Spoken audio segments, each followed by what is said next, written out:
Mics are hot. Elizabeth, stop talking shit. Oh my god. Oops, sorry. Sorry, everyone. Sorry. Sorry. Hello, everyone. How are you doing?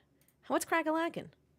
We're out here. We're hanging. Howdy, We're brethren. chilling. Hello, High Flying Fantasy. Thank you so much for that follow. Anthony Reed, welcome on in here. That one guy. Oh my god, with the little Pikachu emoji. Cute. So cute. We do be live. Sorry, I need to post on Instagram that we're live because it's just something you just gotta fucking do. We're live, laugh, love, baby. Live, laugh, laugh. No, we're live, cry, and one day we'll die. Live, cry, and bitch. I think that sums us up quite Yeah, well. but that doesn't rhyme. Well, I don't know. I'm not a poet, sorry. I can only do fiction. It's just only one thing at a time. I didn't study that in school. Podcast comes out Thursdays. Sorry, then I gotta click the link. Yes, it's a whole ass thing. It's a whole ass thing. Hello, JG Corvette Boy. Thank you for the 10 months. Let's go. I'm here for the motorsport hot takes and conspiracy theories. Yeah, that's definitely us. How did you know? I should do...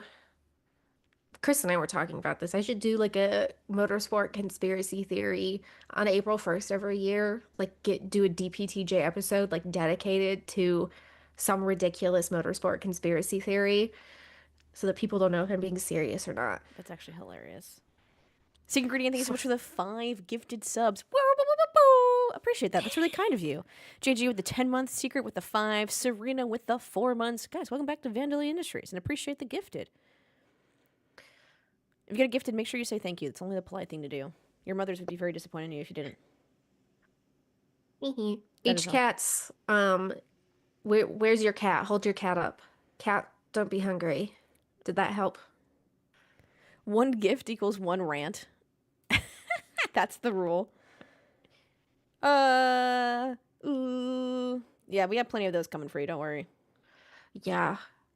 We've both been alternating crash outs this week, so I'm sure that's gonna come through on the show. Okay, we talked about this before the show, and we were going to talk about it after, but I'll talk about it now. I did ask in my Discord if folks... I specifically asked initially for the UK, because people assume or just say that F1 is really UK heavy. There's a more media around it. The journalists are primarily from the UK or whatever.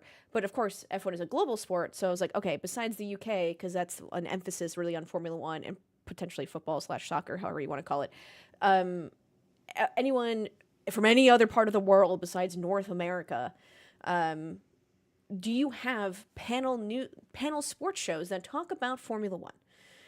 We have ESPN talks about football 24/7, 365, baby, right?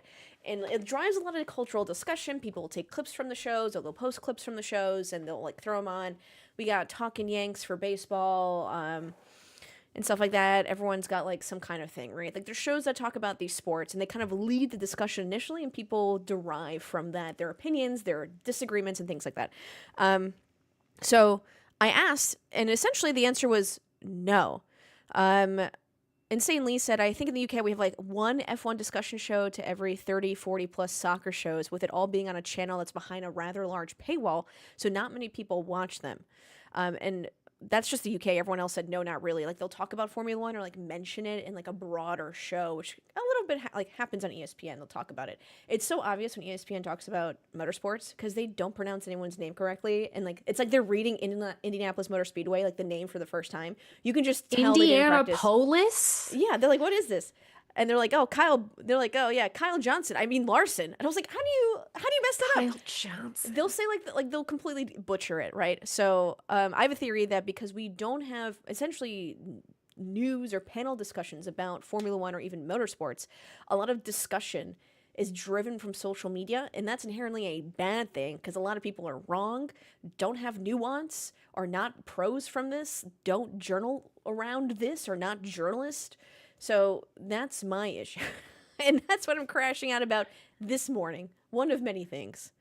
One of many. One of many things. So it's just frustrating that a lot of discussion is led by clickbait bullshit. And it's so frustrating.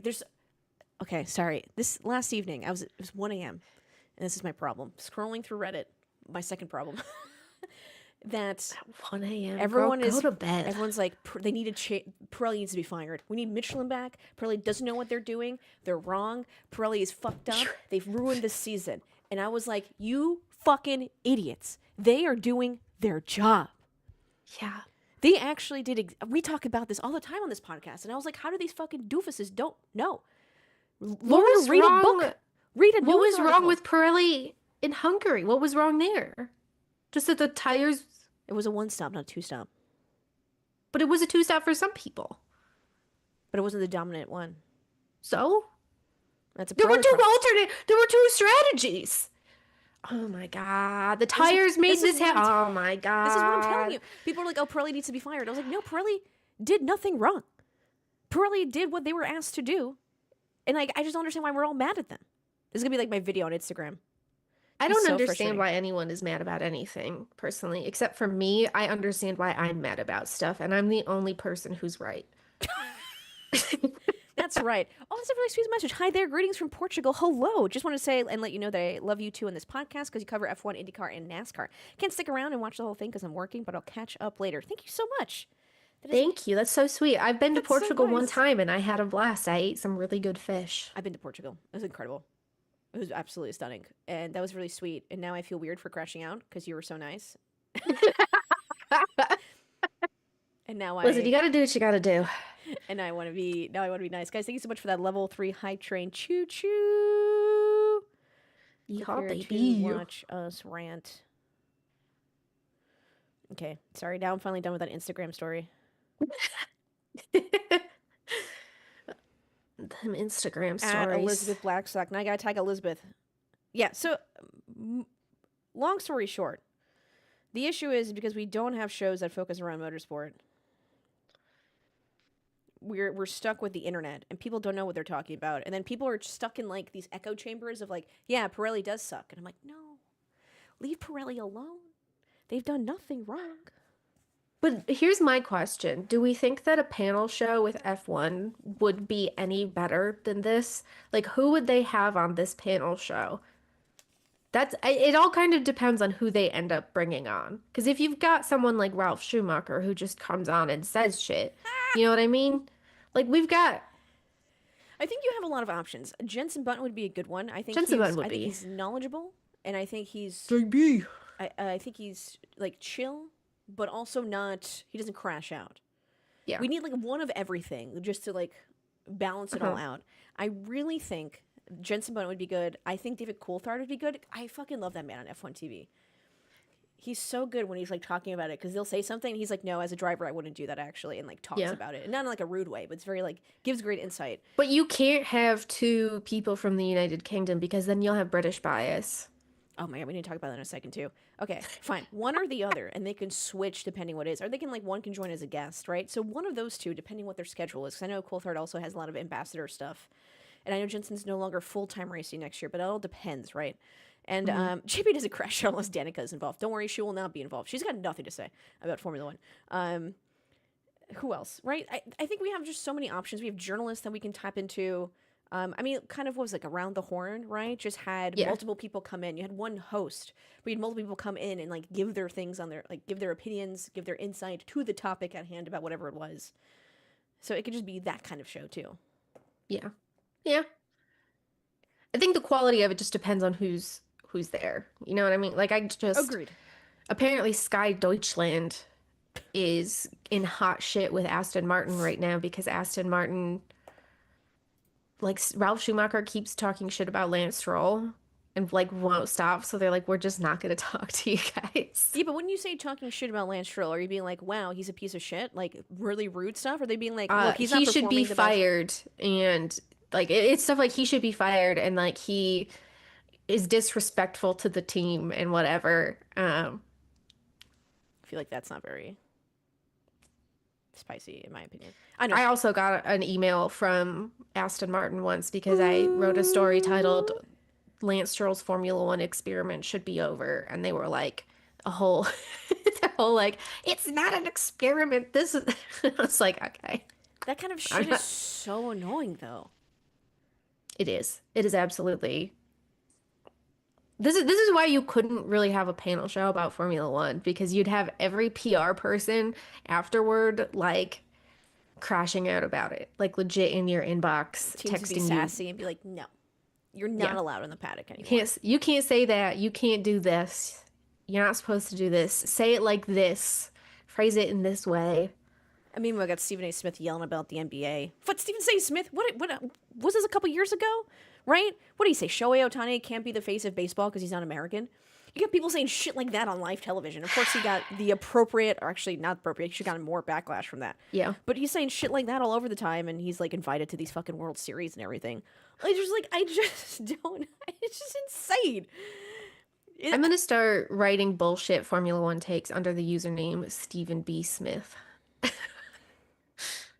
NFL couldn't keep tabs on every football talkie. F1 only has to look in one room of the house. The NFL, etc., have a whole compound to patrol online. But even if you're talking shit about the NFL, if it's like good shit, right? I think there's a difference between, oh, this guy sucks, like, boo, I hate him. I hate that he wears blue sneakers. Like, The that's problem, dumb. the problem with Formula One though is that you can't say anything good about anyone because then the response is, "Oh, so you hate XYZ." You cannot say anything about Lewis Hamilton because then you must be a Max Verstappen fan. You cannot say anything about Max Verstappen because then you must be a, I don't know, a George Russell fan. If you like anything legitimate, even tangentially British, you have British bias. Doesn't matter if you're even from there. I get this all the time of like, why did Planet F1, you with your British bias? I'm fucking American. Uh, Like, trust me. Bates from the YouTube says, call Chris Harris and or Peter Windsor. I'm not gonna say anything. Peter already has his own thing and chats with another dude in the UK. He doesn't pull punches. He's old school as hell. Those are our thoughts. Yeah, I'm not. We're being nice. So, Nuance doesn't get clicks. It can. There's people out there who give a shit. There's people out there who agree with me that go bowling is a conspiracy. And there's no way we're making so much fucking money bowling that we can sponsor all these tracks and races. And why are we trying to get the American people to go bowling? Like, what is this? Also, why was like the defense secretary of the Navy, whatever, at a go bowling convention? Like, none of this makes sense to me. There's something in there. And I know someone cares about this. I just, ugh. Ash wants to get sued so badly. Why would I get sued? I don't understand. I mean, have you seen the way that the government handles anything these days? You do anything wrong, Donald Trump says, "I'm going to sue your ass." So, you're going to get sued just for probably being a woman and having immigrant parents. That's just your F in the problem. chat. I'll endorse the go bowling conspiracy. Thank you. We gotta get to the bottom of the bowling and build submarines things. Dude, you would get sued because you can be bled dry by legal fees and thus canceled. The culture is real. Fucking say that the women are emotional and soft, please. I can't. I have thoughts about people, and I just like would like to say it. Never underestimate petty white men. Yeah, don't underestimate me. Ugh. Build I'm a submarines is force of government thing, I think. nature. Oh yes. So my thing is it's a build submarines thing, but like why? Essentially, I want to make a video about why we're talking about build submarines on NASCAR, baseball, etc. And essentially, they're looking for people to build submarines because we're trying to push out so many submarines by X number of dates. This is a whole video that I've already discussed, but now because of Donald Trump, he might have stopped the Australia submarines thing, so that actually not might be as relevant. But Americans still need submarines. I think we need 2 Virginias and a Maryland, or something like that. Did you hear the breaking news from the U.S. Coast Guard today that the Ocean Gate Oh yeah. incident was preventable? By not going in the fucking submarine controlled by a Nintendo controller. Yeah, exactly. Yeah, they were like they finally came to that conclusion. They came to that today. So, good for them. I'm glad that that's where my tax dollars are I was going. just saying, I'm glad that's where my tax dollars are going, not feeding kids in schools. Awesome. Fuck them kids. Fuck them kids. And fuck you two for putting their album on my fucking iPod.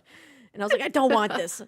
Let's just get started to Formula One before I keep crashing out about everything. All right. Welcome to the Elizabeth and Ash Show. It is August 5th as we record this. Thank you so much for watching on Twitch and YouTube live or listening on Thursdays when the podcast comes out, wherever you listen to podcasts. Let's start with some rapid fire news.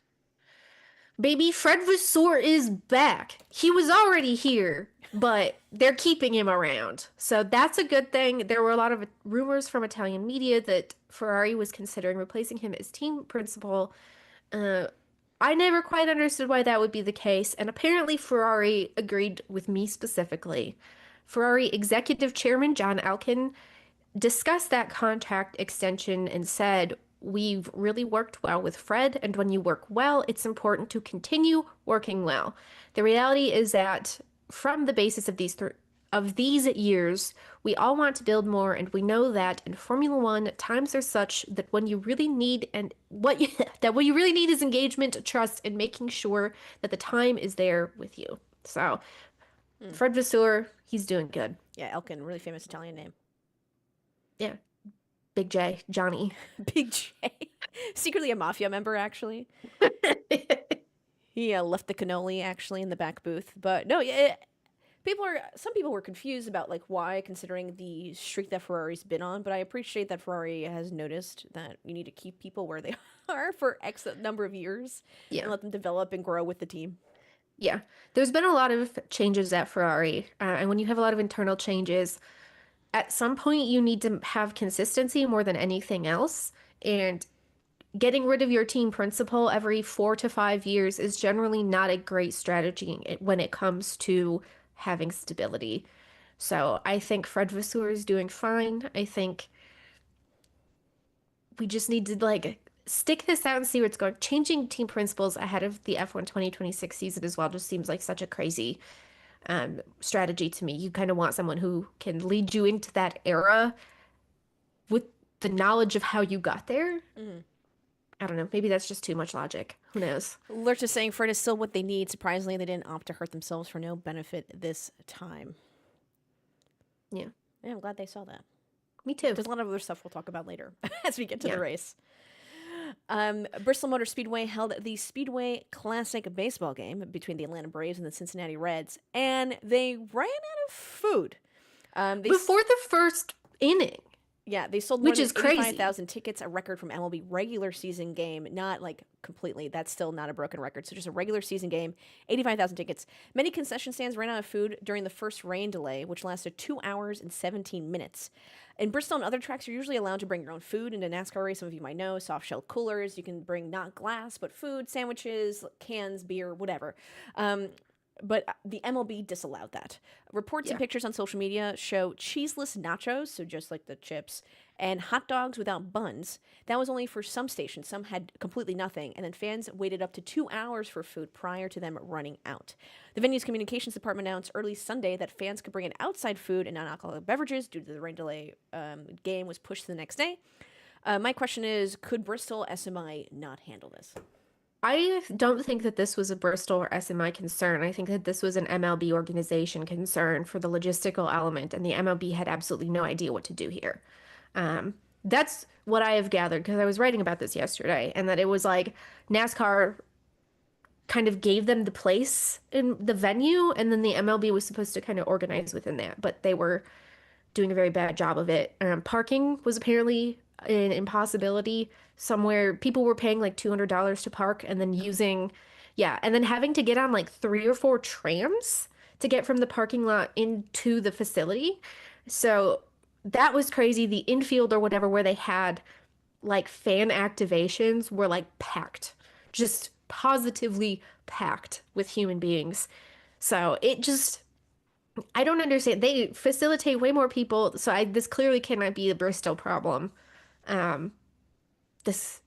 I just don't think the MLB knew what to do here, and we're quite surprised. I guess my confusion between the MLB and the Bristol, right? Because they use the same vendor that Bristol uses. Yeah. So I don't know if Bristol gave them that and said, "Here you go." Because I was also reading that specifically the venue was like communicating with everybody about what to do and like things like that.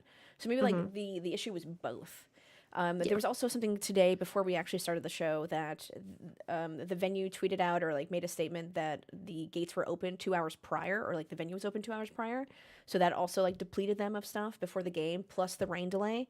And I was like, still, did you think everyone would have one hot dog? Like, I just like, don't understand the thoughts on that. That's just kind of crazy to me. How do you run out of cheese? It's not even real cheese. Go to Harris Teeter or wherever, whatever fucking grocery stores are in Bristol. Melt some Kraft mac and cheese singles, and there you Yeah. go. Like, Yeah, put that on some this shouldn't nachos. be this hard. And people were comparing it to Firefest on social Yes, media. yes, they were, which I thought was really funny. Yeah. At least Firefest had fucking bread. Yeah, but they didn't have any protein. So, like, what would you rather have? Yeah, but they Protein. had cheese. Cheese is a protein. They Yeah, we had have cheese. Firefest had fucking cheese. They had lettuce. The Speedway Classic didn't vegetables. have cheese.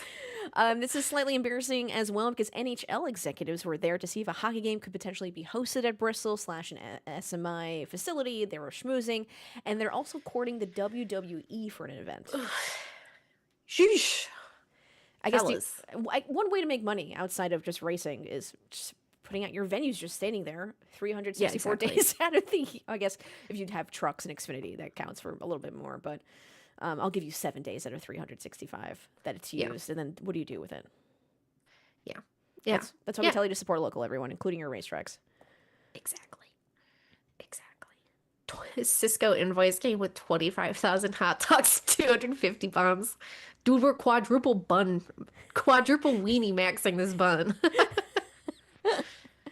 IndyCar Arlington tickets went on pre-sale, I believe, yesterday. Yes. Was official August 4th. They'll go on regular sale in the next couple days, but some fans are upset at the pricing, making their upsetness known on social media, comparing it to F1.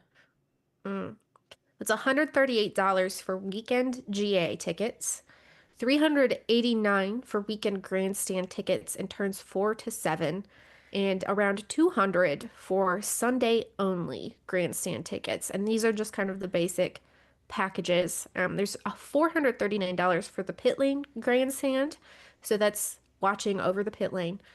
$2,500 for turn 10 hospitality, and $3,100 for hospitality that has yet to be built above turns 1 and 2. I understand in some situations that is kind of a lot of money. But it is also still kind of a lot less money than Formula One. Yeah, comparing it to Formula One is wild.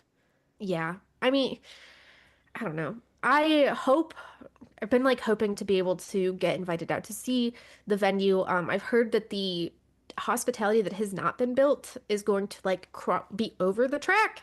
So you can like look down under like, I don't know, maybe through a glass floor or something and see it. So I think that would be cool. I don't know that it's necessarily worth that money, but this is still an event that is, they're pricing it to reflect what they think they can get for it, and it seems fairly reasonable. Is this a permanent hospitality to be built, or is this going to be just for the race and then take it down? I think it's a permanent hospitality that they're going to use for other stuff year round, but I do need to double check on that, so don't quote me on that 100%. Secret Ingredient says $300 for weekend grandstand tickets. Not even going to cover your parking fees at Silverstone. Yeah. Chapel would like to remind us the GA quota is around $280, and this is all without tax, right? So $138 for GA at IndyCar Arlington is not too shabby. Grandstands are about $1K for Circuit of the Americas for F1. The GA does not look great, so I will say that, but that's also street circuit. That's just how street circuits are. Even the Canadian Grand Prix is terrible general admission viewing, and that was very affordable for a while. So I don't really see the problem. I will see how people respond, and if there's no one there, then maybe IndyCar can reconsider, but they very clearly think that they have the ability to sell these tickets. And I think they probably will sell at least to some, or sell something. Yeah, I do think there is, I understand where IndyCar fans are coming from. Valid emotions, complaints, right? So used to IndyCar being fairly inexpensive, etc. Multiple things can be true at once. I also think to grow the sport, we just need to start doing these. They need cash. Things just cost a lot. $138 for G. I'm paying so much for like fucking Panthers tickets. They're not even that good. Yeah. For concerts, for like 2 people to do anything, or like a person to go to a concert show here at Bank of America Stadium. I'm thinking to go to Spectrum Center for a basketball game. This shit just costs this much now. Yeah. And it sucks, but yeah. Unfortunately, this is the world we live in, but like this, comparatively, it could also be a lot worse. Chap likes to remind us the whole point of this event is to have a big shindig that isn't at IMS and NTT's backyard. Many of these seats aren't for regular fans; they're for series-sponsored guests. Yeah. I also prefer that we just diversify from the Midwest / the Indiana area. So Texas is fine. Yeah, it's just going to cost a lot. I think it's just what it is for the. It sucks, but like I get it. Yeah. I don't know. Me being mad about it's not going to change it. And also, if it was like, I don't know, what did they want? Like $45 for a weekend GA? That's never been the case anywhere. Even when I was going to races all the time for IndyCar stuff all over in the summer of like 2016, it was still like $100 for things. There's going to be a premium for doing it in the city. How does it compare to Long Beach? I feel like this is easily Google question. That's why we rely. So Long Beach IndyCar tickets GA.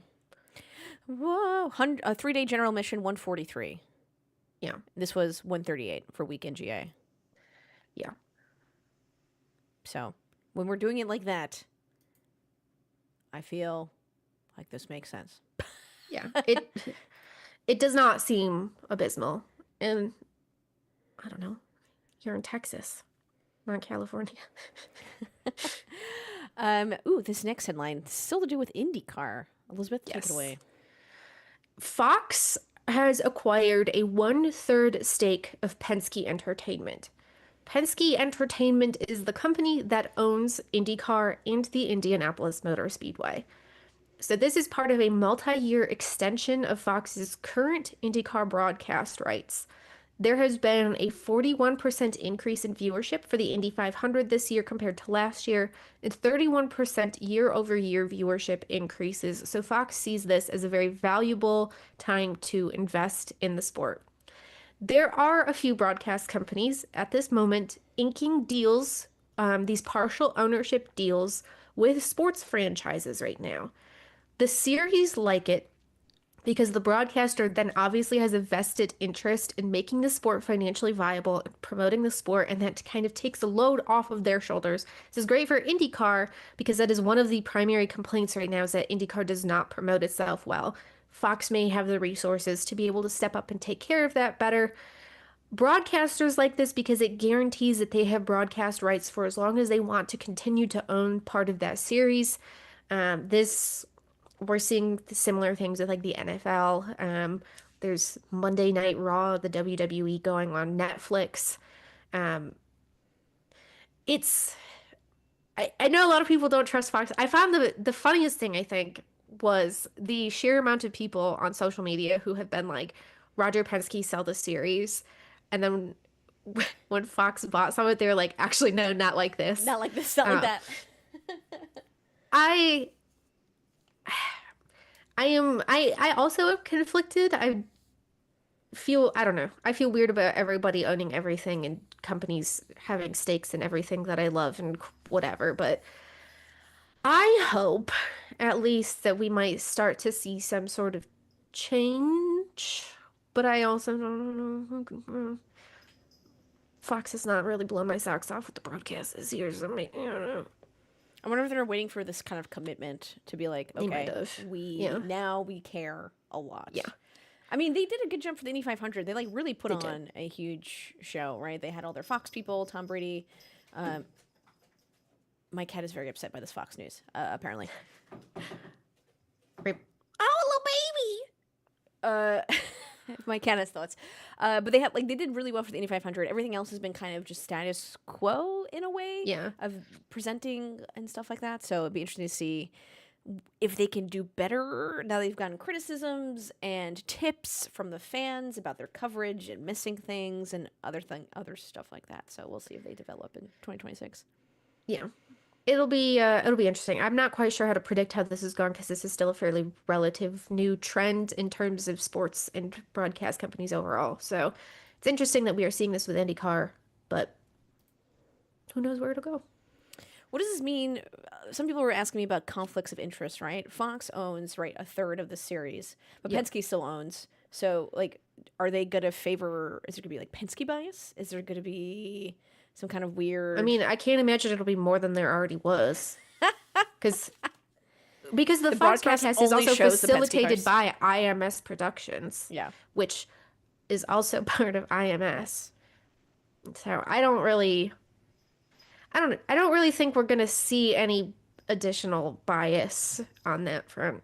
I also part of me, my theory is that this is beginning to be Roger Penske's way of divesting from his major investments that he currently has. The man is old, so I can't imagine I don't know. I don't trust his kids. No. New Gaiden says if they were so invested, I think the coverage would have been better. Now that there's no risk of losing their rights, I don't see that why coverage would get better. Well, they want to get a return on their investment. It's like what you would think that's the case when they had rights. But now that they've bought into the series and IMS, like, will they do something more with IMS? Will they hold other Fox events there? Will they have like an MLB Classic at IMS? Yeah. Oh my God, 2 baseball games at the same time. I know IMS is big enough to do that. That'd be sick. That's funny. Someone copyright that. Baseball, and also a golf game that's going on at the Brickyard Golf Course. Yeah, but it's live, not PGA, because they want that Saudi oil money. Not to get controversial on the pod, but tied it up Roger for a potential stake. Elizabeth and Ash show, 0.01% ownership, please. How much can it possibly $5? How much can it possibly go? 33%. What did Fox pay? 33% for 125. Yeah, it was. Someone do the math on that. Whatever IndyCar costs is less than what they valued Aston Martin as. Aston Martin, the Formula One team, was valued at $3.3 billion. IndyCar valued at like less than 500 mil. Indy 500 on Fox, golf on FS1, the baseball game on FS2. You think they'd put Indy 500 would be on Fox. You're correct. If it's specifically the Indy 500. If it's like anything else, then no. It's going on FS2. Get out of here. The whole World Series on one weekend at IMS. Oh my God, that'd be sick. How do you value anything at that much? Yeah, we talk about this a lot in Formula One, how it gets valuated to other leagues too. Like the Premier League is pretty high. The NFL, I think, is the highest in the world, believe it or not, than Premier League, or is it the other way around? Something like that. Those are the top 2. And then you have something else, and then it's F1, and F1's getting up there. And how do you value a series? Evaluate a series, essentially. Yeah. So you have the brands, the advertising space, the eyeballs, who's visiting the website, all the collateral that comes with it. They have a lot of stuff, right? They have a lot of rights. Yeah. They have a lot of copyrights. They have a lot of patents. Like I'm not saying that Formula One specifically does, but like all these things that can be considered a value or evaluation. Yeah. And particularly with with Aston Martin, it's just invested in its new race shops and facilities. So it's got a state-of-the-art wind tunnel. Like we're talking about like way more than just the team that goes racing. Yeah. So when you consider a series, they take all of that with the teams, times, whatever, and their training facilities, who they know, who's hired on their teams, right? We got special sports psychologists, and that's a value. So there's someone who gets paid a lot of money to calculate all that. Yeah. Get really. I don't buy any of it. Yeah, it's probably definitely fudged a little bit, like when I do my taxes. But I mean, what? It's. I didn't hear anything. I didn't. The IRS isn't watching the show.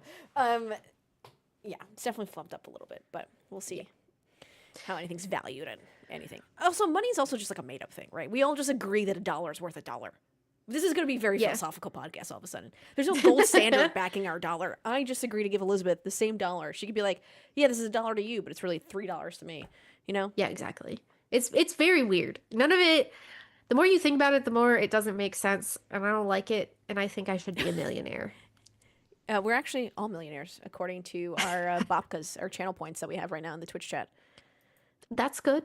As the channel owner, I have infinite number of channel Bopkas, so I would like to say that I am the richest of them all. Makes sense. It's your channel. Thank you so much. Moving on to the Hungarian Grand Prix. We had a very fun and close qualifying session.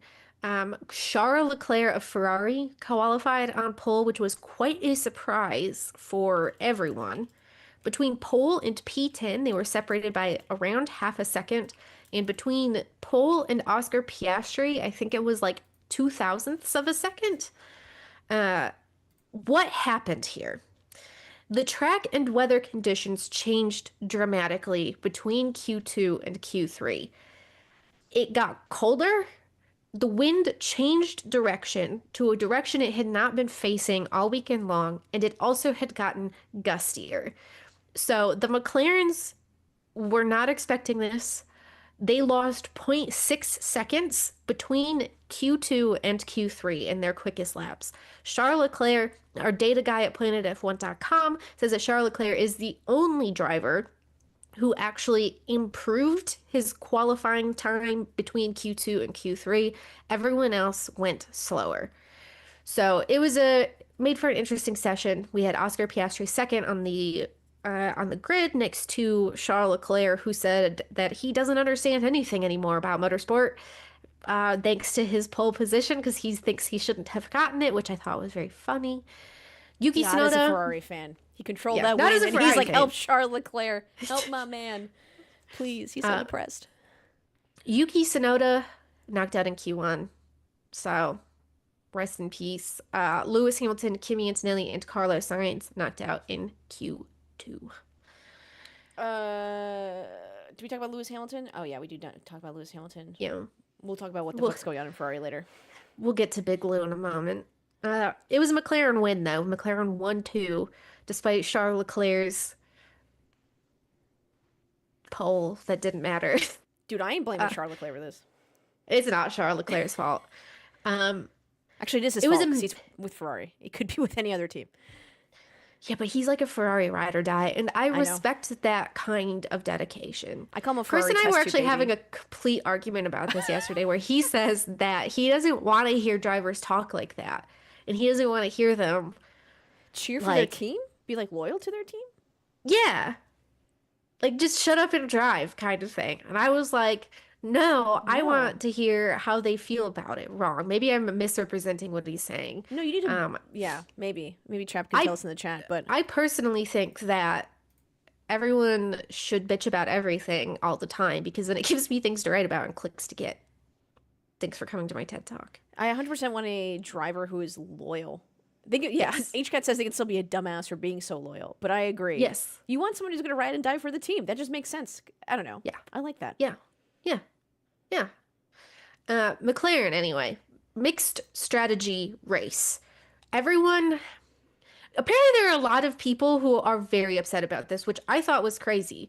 People think that Oscar Piastri was intentionally screwed over by McLaren, which gave the preferable tire strategy to Lando Norris. Do people watch the race on mute?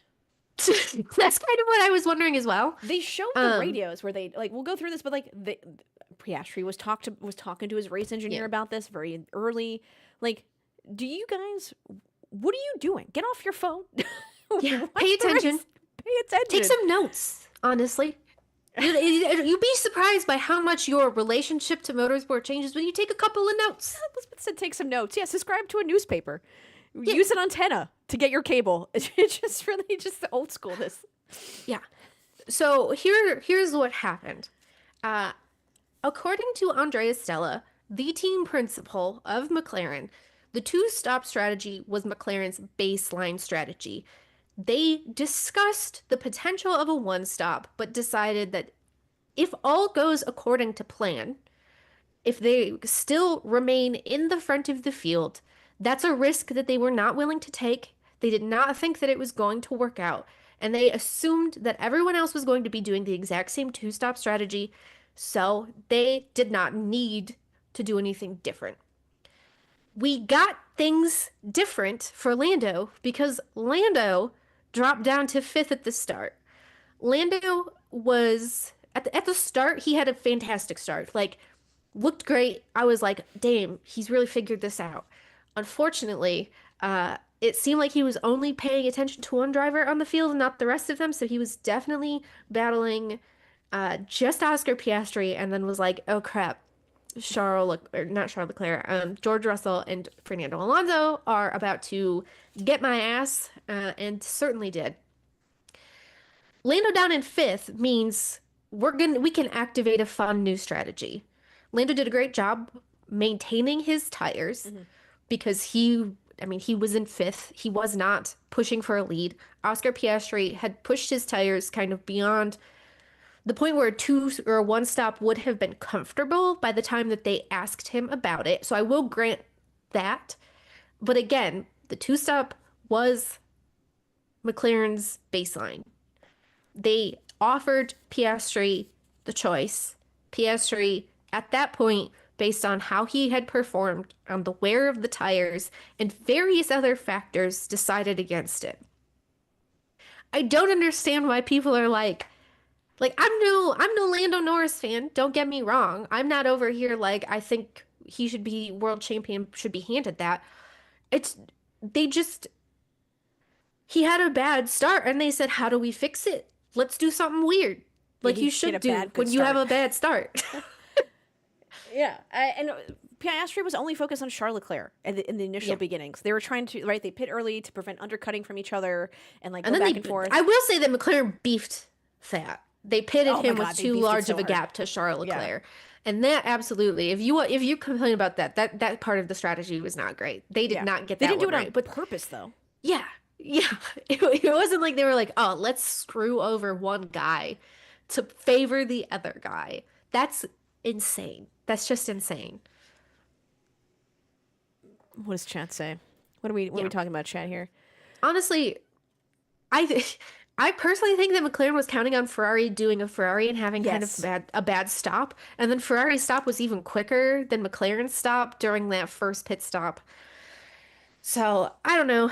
It was it was what it was. We ended up where Lando Norris, because he was able to get out to the front, open up a little bit of gap, maintain his tires. When he pitted, he was able to kind of swing back up there as the pit cycle for the two stoppers came through. Oscar Piastri got close at the end of the race and on lap 69 tried to do a very audacious overtake, but he locked up, didn't work, got close to Lando, and the team kind of came on the radio. And I guess people are mad about this too, but it was like, remember how we go racing? After the race, Oscar said, like, I saw an opportunity and I knew I had to take it. And so you do, because that's what you do as a racing driver. But he was like, even if I had 10 more laps, I wouldn't have been able to overtake him because it's so hard to overtake at this circuit. Yeah. And I don't know. I don't know what y'all want. to emphasize, again, they did ask him on the radio once if they think a 170 would be possible. Oscar said there's so many laps left, he currently doesn't know. And then Yeah. knowing the second stop would guarantee Piastri fall behind Norris. McLaren's preference and Oscar's, if you listen to the radio, they're trying to give him enough of a tire offset to be able to catch up and pressure Norris. So like they were working together like to get Norris. Like the whole point was to get it. I do appreciate what Piastri said in his post-driver press conference. He said, "Pretty fun race, all things considered. We tried our best. We got ahead of Charles, and some things to look back on, but very easy to say in hindsight." Yeah. We can all sit here 48 hours later like, oh, they should have done this, they should have done that. Yeah. But they have mere seconds to decide and they just calculated badly, right? He was asked, given the tire offset, how comfortable were you in attempting to overtake Lando Norris? And he goes, I was confident, but I knew it'd still be incredibly tough, to Elizabeth's point. Getting close is one thing, but trying to overtake is a completely different story here. I know I was catching him in a lot of clean air, but once I was close, it was incredibly tough to stay close. There are so many corners in the middle sector, and with such long corners, it kills any of my downforce. If I had more laps, I'm not sure the result would have been any different. Yeah. So I don't think that there was anything. Why does everyone want a conspiracy? There's nothing untoward. What is going on? Why do we just drives, What do we It drives need? me crazy. It absolutely. And I also just want to point out that like it's not like the team, I don't know, forced Lando into this or like told him that was the strategy. His race engineer came out and was like, "Hey, if we want to do a one stop, we'd probably have to get to 40 laps. What do you think?" And Lando literally said, "Yeah, let's try it." Like, Yeah, he's like, sounds good. yeah. I got nothing to The lose. man just kind of like shrugged into the race winning strategy. I don't know. Mark would like to remind us that everything is a conspiracy when you don't know how anything works. Correct. And that's why the Earth is flat. Anyway, moving on. I'm just kidding. Yeah, I would like to go back to hating on the FIA instead. I agree. I don't know where it is. I also saw this funny thread. I do have to find this because it made Elizabeth chuckle as we went through it. I'm not going to obviously state the name. It was a post that someone made. They are a newer F1 fan, and they write, I honestly cannot watch this race anymore. We all know how it's going to end. A McLaren 1-2 rolling eyes emoji. It's just going to be a fight between Lando and Oscar as to who's going to be in first. I'm just getting into F1, and every race I've watched since getting into it has always been McLaren in the top three, and I'm over it. And my heart breaks to Hamilton because I know he's an amazing driver, and I just have no words anymore. This is boring. My first full season of Formula One was 2014, and do you know what we were all saying? Time is a Lewis flat Hamilton circle. wins every race. Time is a flat circle. Well, I hate Sebastian Vettel because he dominates. I hate Michael Schumacher. I hate Lewis Hamilton. I hate Max Verstappen. I hate McLaren. Time is a flat circle. Nothing changes. Everything's fine. As I said to Ash, at least there's a battle between the two McLarens. And it's not just like Max Verstappen winning 20 out of 25 races in a year. It could have been worse. Could be worse. I don't know how we always have this conversation every year. Also, when I was looking up the tire stuff about rain racing and all that stuff like that, I found comments from like 2014. And just like some shit just doesn't fucking change. That's some like thread. That's some forum back in the day. F1 Twitter could not survive Brocetti's era. F1 Twitter can survive now. What are you talking about? Forget the Brocetti's era. God forbid, again, I fully believe that they went to any other sport, which is strange to me because I swear a lot of these people also watch soccer/football. Yeah. They definitely do watch another, like, majority of people do watch another sport and are like, oh, yeah, we can talk about this. I mean, fucking UK football chants are infamously famous for being absolutely terrible and rude to the opposing team /ref/ a specific player. Having a single team dominating is boring and sadly case for the last decade. It has been the case forever. Yeah. And I would like everyone to go just take a little deep dive through motorsport history, particularly Formula One. You will see that this is the case legit like from 1950 on. The last 5 decades. The last 7. The last 7.5 decades of Formula One, the entirety of its existence. The only difference now is that the cars are more reliable and the cars can actually finish a race more regularly than they do not finish the race. And also we count every race toward the championship points, which we did not do in the past. So if you go and look, it is a similar story. When you've got a team with a really good car, they go ahead and they dominate. When you've got a team that like figured out the regulations, it's generally the case that happens. They will go ahead and dominate. It doesn't always look the same as what it does today, because back in the day, they would introduce their new car sometimes like 3 or 4 races into the season. So it'd be like, oh, well, like Lotus didn't dominate because Jochen Rindt didn't finish the first 4 races of 1970. But then as soon as he finished races, he was winning every single one because they brought the 72C. Like, these things happen, you know? McLaren was almost bankrupt 5 years ago. Oh my gosh, yeah. Like, I just want us to think about this. Like, this is a crazy story. There are no thoughts, just vibes. I know. This is what's killing me. We need a panel show. We need to tell people not how to think, but like Google this. When Elizabeth says take notes, which I do every single race, it's not even about what happened.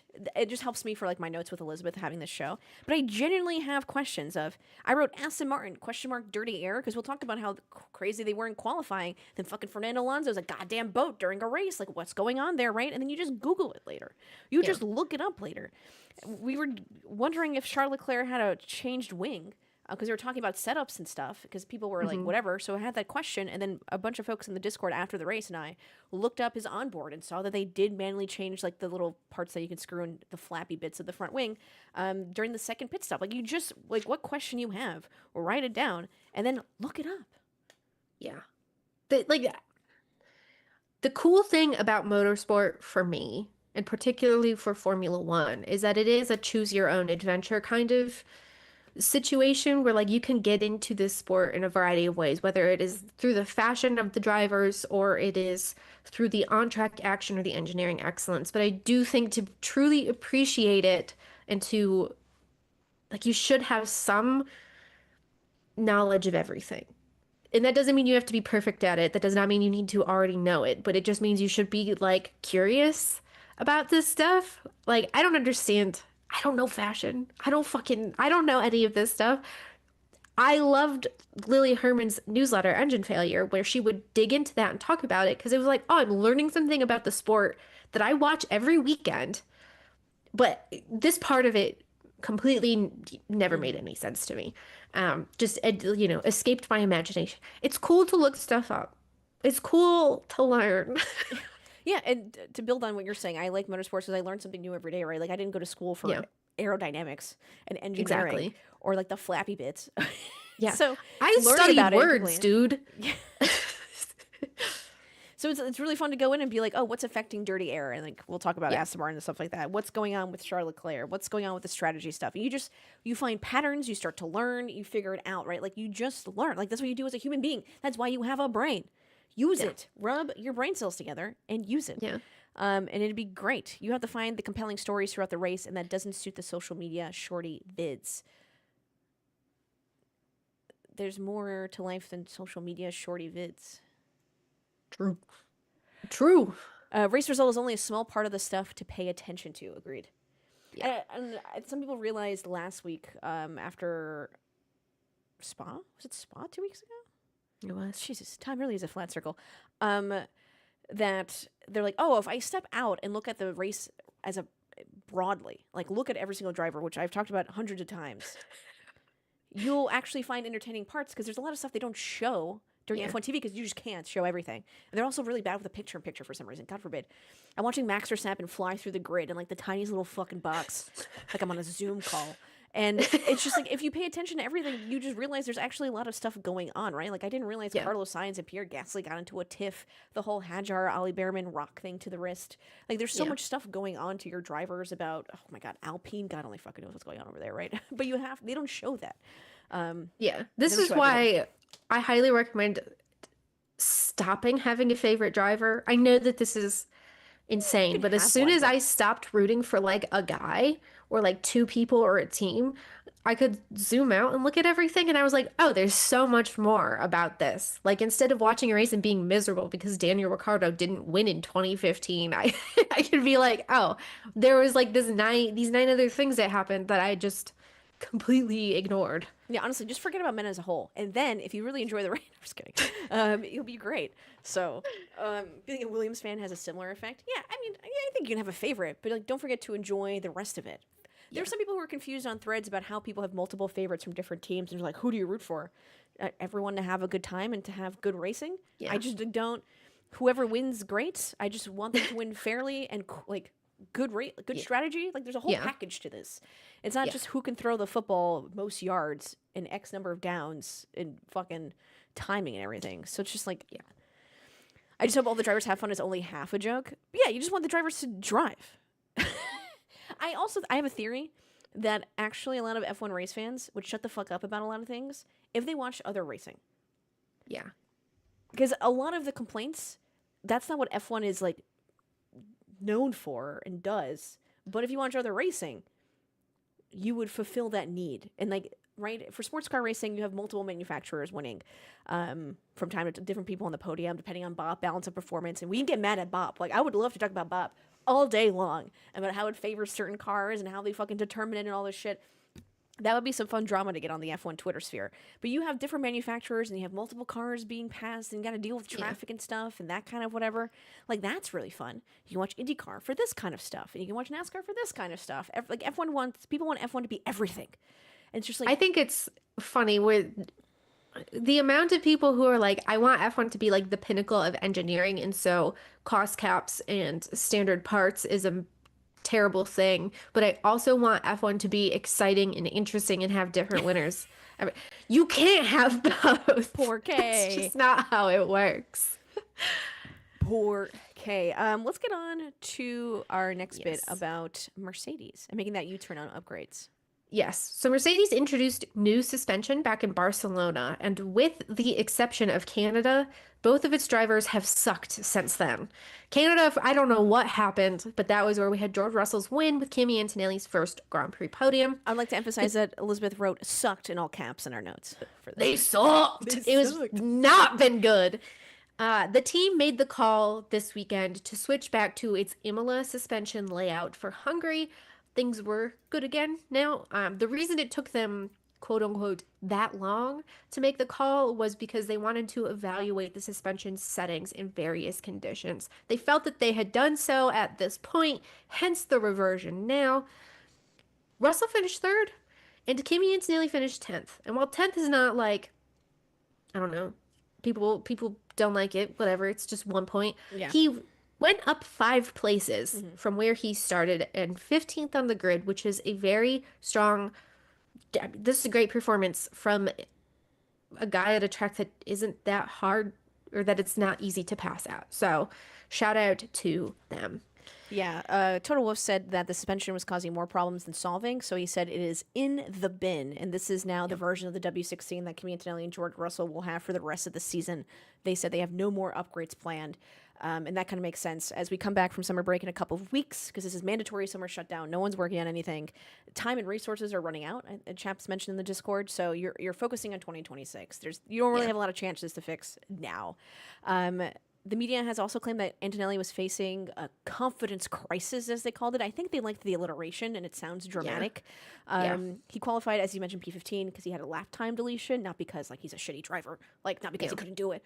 He just had a lap time deletion. And then you mentioned he moved up 5 positions. He did a one-stopper. We know Kimi Antonelli's a good driver. I just don't understand what you're saying. Confidence crisis, and suddenly, it's the car. Leave Kimi Antonelli alone. He's just a baby. He just graduated high school. Yeah. Mercedes is fine. And I also know that it's going really well for George Russell when they don't show him on F1 TV at all. They'll talk about him, but they'll show Charles Leclerc. They're like, George Russell's and P whatever. And then during the post-race driver press conference, every time it's 2 McLarens and George gets one question. Yep. And he sits there with a microphone on the couch like this. It's because he's bored. The post-race press conference, they asked him questions and he just gave the most PR answers. And I was like, this is why no one asks you anything. I want to ask him things. I bet he would answer my questions, Elizabeth, because I'm different than everyone else. Well, let's get you in the paddock and let's see what happens. I wonder why he gives so much PR answers. Oh, well, he did it when we talked about the Ferrari thing. That was interesting to me that he said that kind of shit. He does it before the FIA and in those situations. But anyway, Ferrari. Let's talk about Ferrari because what the fuck is going on? What the Ferrari? Over there. Lewis Hamilton was knocked out of Q2, headed off to the media, and said that he is useless and that the team should find a different driver. Yikes, dude. That was so hard to read. Considering the beginning of the year was so much optimism. He was like, I'm ready to fresh start. I'm so excited for Ferrari. I'd be remiss if I didn't try to be a Ferrari driver and win them the championship. 2 weeks ago, he's like, I'm winning a world championship with Ferrari. Yeah. And now he's like, I'm useless. Go find a different driver. He was saying after the race, Lewis was, that there's more going on in the background. So I'm not quite sure what that means. If there are personal things that are going on. His wonderful dog Roscoe is getting older. Maybe there is something going on there. If that was me, I too would not be at my peak. So we'll see, but Fred Vasseur after the race said that Hamilton is frustrated, not demotivated. So we'll see how that goes. But we did have Charles Leclerc on pole. But after his first stop in the race, he started reporting over the radio that something was wrong. And as he radioed into the team, I can feel what we discussed before the race. We need to discuss those things before doing them. Very vague, etc., etc. I believe after the second stop, he then came over the radio with his second rant that was, we are going to lose this race with these things. We are losing so much time. This is so incredibly frustrating. We've lost all competitiveness. You just have to listen to me. I would have found a different way of managing those issues. Now it's just undrivable. It's a miracle if we finish on the podium. And then Russell proceeded to pass him for third place and then gap Charles Leclerc by 15 seconds. So in the car, Charles Leclerc felt that the team had done something setup-wise that caused this concern, that caused the car to suddenly, suddenly be slower. After the race, he clarified to the media and said that no, that's not the case. There was a chassis issue, and the team did not make a major change to cause this. Part of me is like, why didn't the team tell him during the race? Or just like, hey, bitch, chill out. for a second, like, you focus or something. I don't know why they didn't assure him. That's Ferrari's choice. We won't ever know the answer as to what happened here because Fred Boo. Vasseur says he doesn't want to talk about it. Both of the drivers will refrain from talking about it. Fred in the F1 TV post race show, they're like, oh, like essentially asked, long story short, what happened, and he goes, oh, I'm not sure. I'll definitely talk to my blah blah blah, but like we'll figure it out. I was like, you were at the fucking you're the fucking team principal. What do you mean you're not sure? I know you know. Yeah. Don't lie to me. I'm not dumb. How dare you? How dare you say that and be like, oh yeah, I'm gonna accept that as an answer. Fred, I love you, but how dare you? At least come up with something different. He's never no one's ever gonna tell you what's going on. But George Russell, so as we've got in the chat here, George Russell claims that the Ferrari is, quote, close to being illegal. So it's still legal, George, just so you know. The issue that Ferrari has had with its suspension all season long that first became an issue in China is that it is running too low. So the team was disqualified for excessive plank wear in China after the sprint race Grand Prix combo. At that point, the team raised the suspension in order to avoid the issue, which has caused all of these problems with the handling ever since then. The team introduced a new suspension, and it appears that perhaps something is going on here. George Russell certainly seems to think so. What he believes is that Leclerc's handling went to hell because the team increased his tire pressure during his second pit stop. And this then, lifted the car just a little bit, reduced handling, caused it to lose time, et cetera, et cetera. So George has a theory. I don't think we will ever know if it is correct or not until someone writes a tell-all book. Alex Brundle had some good assumptions based off of George's comments, but yeah, we're never gonna know. Yeah, he tweeted X them, whatever you want to call it, but yeah, we won't ever confirm. And this is where my next issue is. Besides, like us not having like a panel show in F1 or just something occurring that we just don't know, right? We don't know. We don't have transparency inside the FIA decisions. We don't have transparency inside what's going for Formula One teams. We just don't know. Hopefully, they can tell us. Someone's gonna be like, "Duh, Ashley, you can't know because then other teams will know and then use that to their advantage." Oh, yeah, fucking tough shit. Fix your stuff. I want to know. Fix it and then tell me. Tell me in 2026. Tell me in F1 testing in fucking January. Yeah, exactly. Because we're all sitting here speculating and it just starts dumb drama. To the point Charles might have been suggesting to let him take less curb, lift, and coast or something else. There was also an assumption they had a very low amount of fuel. And that was, or they ran lower fuel than usual, and that affected the power unit in some way, etc. And like that caused issues with him and stuff, and the car specifically, and handling and whatnot. But we won't know. I mean, obviously it's affecting Lewis Hamilton too, and I feel like he's much better than saying that. Yeah, the car is shit, and he's just like, I'm useless. Yeah, totally. Yeah.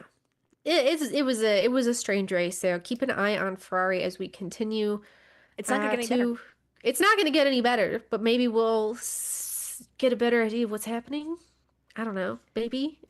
HCAT says Ferrari should have a mental health crisis hotline as part of their employee package. Agreed. Yeah. Let's move on. Max Verstappen update. He was nowhere. In FP2, he had this very strange incident where the team left a towel in the cockpit. He moved off the racing line and threw it out of the cockpit to avoid it getting caught in his pedals and causing any extra issues.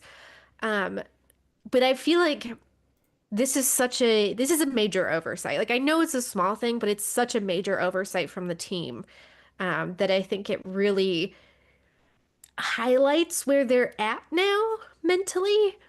So Max qualified 8th, finished 9th, said something was fundamentally wrong with his car and was essentially a non-factor all weekend aside from his incident at turn 4 where he overtook Lewis and then Lewis ran wide off the track, and then the stewards decided they needed to investigate that after the race. The stewards decided no further action, and Lewis Hamilton thought it was the dumbest possible situation to the extent that he didn't even show up to the stewards to discuss it.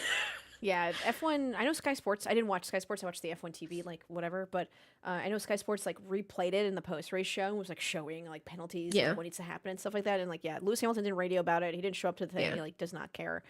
I find it interesting that Verstappen is telling media or like discussing to media that apparently Red Bull has ideas of why the RB21 is absolutely ass, yeah. but Laurent Mekies is saying that it's a one-off. So I'm like, what is this? We'll What is see. this miscommunication between Verstappen and his team principal? Is it Yeah, one item that is causing the issue, and that's why they're saying that? Um, yeah, we'll see. But I don't yeah. think it's gonna get any better either. It's Nope. just, I'm not seeing any improvements for the next like part of the year. Like if you haven't done it by now, I'll give Team Zandvoort out of the goodness of my heart to see if something changes. Yeah. But after that, we're stuck with what we see. Yeah. Everyone at this point of the season, if they have not already focused entirely on the 2026 season and regulations, they will be doing that shortly, like right after the break. So, not great. Fernando Alonso also this weekend had a back injury, some sort of muscle injury. So Felipe Drugovich, Aston Martin's reserve driver, took over for FP1, and that will count as one of Alonso's mandatory rookie sit out sessions. So every driver at some point during the season, several times, has to sit out and let a rookie take over. This will count, so no big. Chris says she was like, I don't want to talk about the old guy's back injury. Like, what does it matter? His hurt back. We all have that. I saw so much like discourse on social media about this, and that's why I wanted to bring this up. There were a lot of people who were saying, who couldn't wrap their heads around this, of like, there's only a couple hours between FP1 and FP2. How tangibly better will his back feel, in like 3 hours? That was not the issue. That was not what was going on. As Sid Martin clarified, it's not about recovery time, but about making sure that Fernando has the fewest opportunities to hurt himself further in the car. The less laps he turns, the less likelihood he will continue to cause himself further pain and discomfort. And that is why he sat out the session. Not because it's going to suddenly get better in 3 hours, but because they're trying to avoid making it worse than it needs to be. He said that he had no pain, but also said, always you have small pain and discomfort. So clearly there, I don't fucking know, but it didn't matter anyway, because they were quick all weekend, made the most of the race with Alonso 5th and Lance Stroll 7th. I texted Elizabeth during the race and I said I'm very upset at Alonso holding up the whole fucking grid, starting a DRS train. Listen, And Elizabeth was thrilled, actually. yeah, fuck it. I don't care. I don't know. She said, I love the chaos that's going on here. Incredible. Yeah. And Yeah. reportedly, the fact is Aston Martin was the 4th fastest car at the Hungaroring, which is insane. I never thought I would say that in recent times. Alonso called it a nice surprise, but admits the concerning thing is why. I mean, the concerning thing is we don't know why. And I don't know if he's being like a shithouse and like being Fernando Alonso and like joking around or like trying to throw people off and not say actual things. Apparently, there was another revision to the front wing for the Aston Martin in Hungary. But Alonso said if that gave Aston Martin that much performance, that's great news. But I think it has to be understood in that case. Yeah. I would go off on a limb and say that he's probably right, that they probably have no idea what happened. Alonso is also pretty honest at time to time. Yeah. Maybe a detriment to other teams, but apparently Aston Martin has no idea why they're fast. They just are. But we speedy. We're speedy. I do want to shout out for Sauber Bortoleto. Right, we're gonna shout out the rookies. First back-to-back points finish in Formula One in his third point scoring race in 4 Grand Prix. Yeah, Bortoleto. And Isaac Hadjar at the start of the race took gravel to the hand. He is okay. He said it is a little black and blue, not too bad. But said we shouldn't have any gravel traps, which I thought was funny. He's like, fuck this. Even though a gravel trap like saved him with coming into like rammed to the back of him during that one ring race. So yeah, Silverstone. Yeah. So that was Formula One. It was the Hungarian Grand Prix. We are now in summer break. There's a mandatory 2 week shutdown period that is coming up. This is not right now. I believe teams are still currently testing. I believe they're doing tire testing at Hungary today. And then at the end of this week, the shutdown period begins Hells for yeah. 2 weeks. Yep. Let's go. What do you give the race out of a Yes. 10, Elizabeth? I feel like I'm always really generous with these. I gave it like a 7.5. I don't know. I enjoyed it. Like I didn't Yeah, think same. there was anything bad about maybe an 8. Yeah, I I give it thought an it 8. was good. I always give baseline 7, unless like something really shitty happens, like Belgium Yeah. 2021, and then it's like a 1. But Belgium yes. 2021 was a 10 out of 10. I don't know what you're talking about. God, Twitch streaming in 2021 for that race. Like I did a pre-race show for an hour. Now I'm just like 15 minutes. Guys, better buck up. An hour, and then you had 4 hours of like, what are we talking about? Just hanging out with the chat. That was good times. Yeah, but I give it an Good 8 old out of 10. days. But it was good. Yeah. I thought it was a race. I didn't think it was bad. I Yeah. didn't think I enjoyed it. I enjoyed the strategy calls of it. I enjoyed that there were monkey wrenches thrown into things that we didn't necessarily expect. It's good stuff. We have a question in the chat. Has the shutdown always been the month of August? Yes, that is the case, but there has not always been a mandatory summer shutdown. Isn't there there's two shutdowns now. Summer and then the winter. There's a winter One. Christmas Yeah. break, Yeah. over the holidays. The summer one is because they need a little breather midway through the year. This never used to be an issue back in the day when there were like 15 races and you would have a month off between events and could go home and see your family and remind your wife that you love her and all of that kind of stuff. So yeah, we're back. This is just a thing that has to happen now because it is such a packed schedule. Yeah, it's exhausting. They do this for the well-being of the teams and the folks on them. Yeah, the turnaround is insane. I mean the turnover for employees in Formula One is absolutely crazy because of all the traveling and things like that. Yeah. It takes a toll. So, I did make a joke in my YouTube video that if you told me that 7-time world champion Lewis Hamilton and 4-time world champion Max Verstappen were battling for P11, I would have admitted you to Bellevue. And like those are my thoughts on this race, and that's why it's an 8 out of 10. Yeah, it do be like that.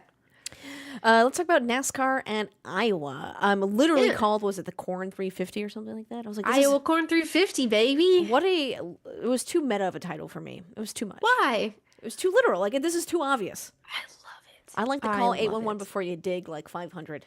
Those are my favorite. I love the Iowa Corn Presented by ethanol. 350.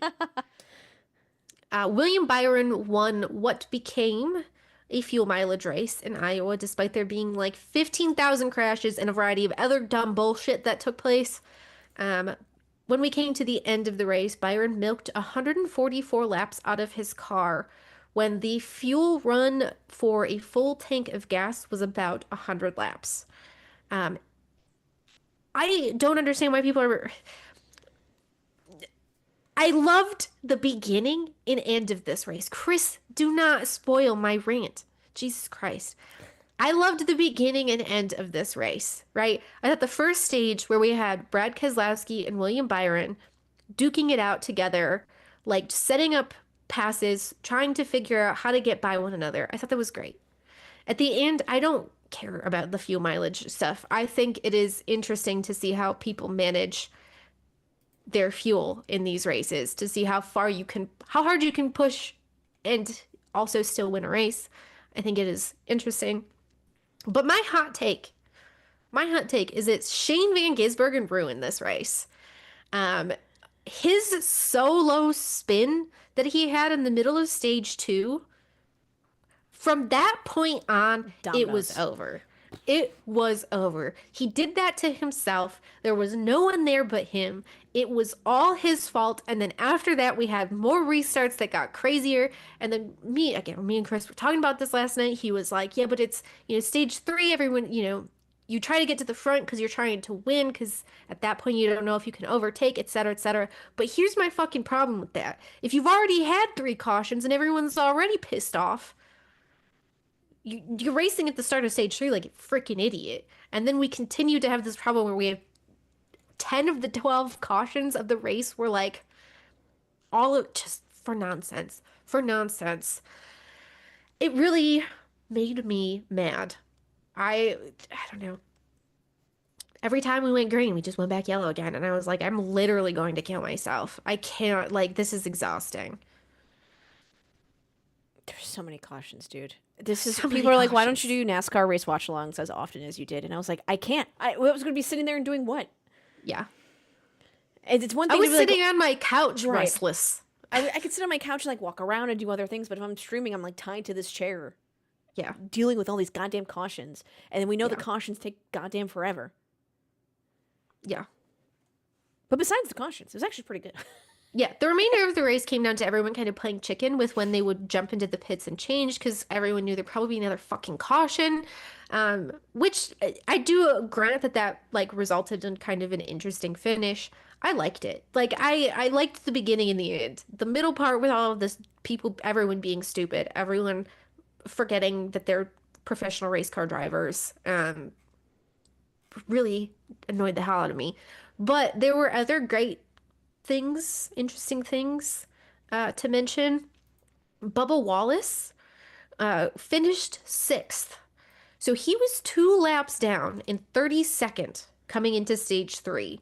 That is generally a death sentence for any other person in any other race. The cautions did allow him to get his lap back, and he was on way newer tires than the rest of the competition coming into the final restart. So he was able to just like he got his laps back through those cautions and then jetted up the field for a sixth place. It was a really strong drive.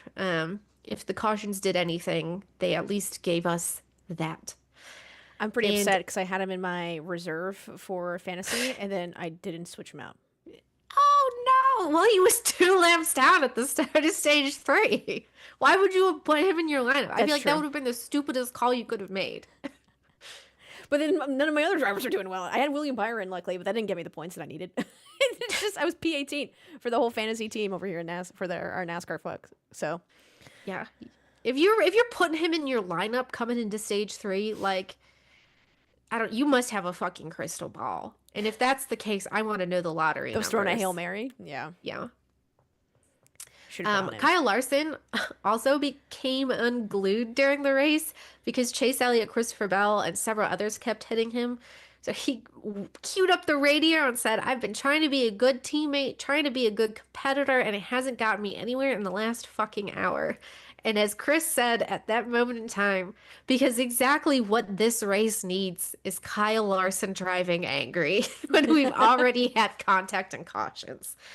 Um, it was very funny. Cliff Daniels, his crew chief, had to come on the radio and go full Little League coach and tell him to get angry and use it to be speedy, which amounted to Kyle Larson spinning Ty Dillon for like 38th place and Kyle Larson finishing 26th.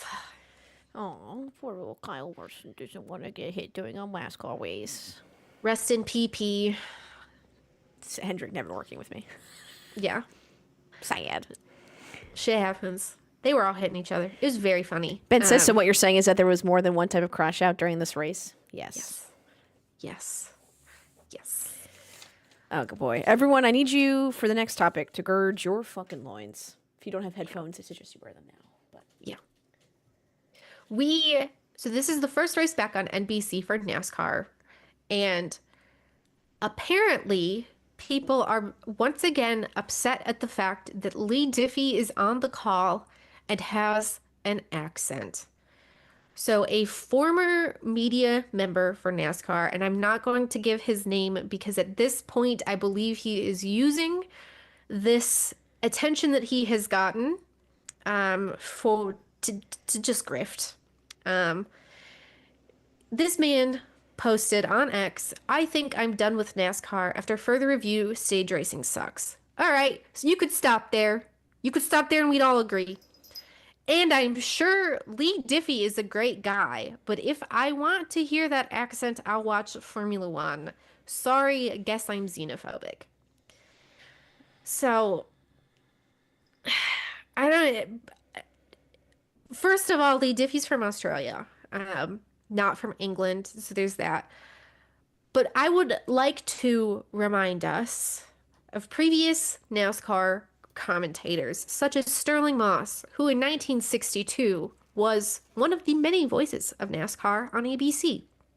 I would like to remind us that Jackie Stewart, too, was one of the many voices of NASCAR on ABC between 1973 and 1974, and then another stint between 1977 and 1982. There was also David Hobbs, who was on a variety of different broadcast channels between 1977 and 1987, and then again at the start of the 90s. So I went and looked up this gentleman in question to find out how old he was. He was alive during all of these folks speaking in NASCAR. So he theoretically it would have been around for this, would have known this, probably even worked in the motorsport NASCAR space during the period of time in which David Hobbs was speaking on the radios, on the calls, on the broadcast. It really upsets me, as someone mentioned, that one guy says, Lee Diffie did get denied for the role as a TNT commentator in NASCAR during the 2011 season because of his accent. I don't understand why this matters to people so much, why the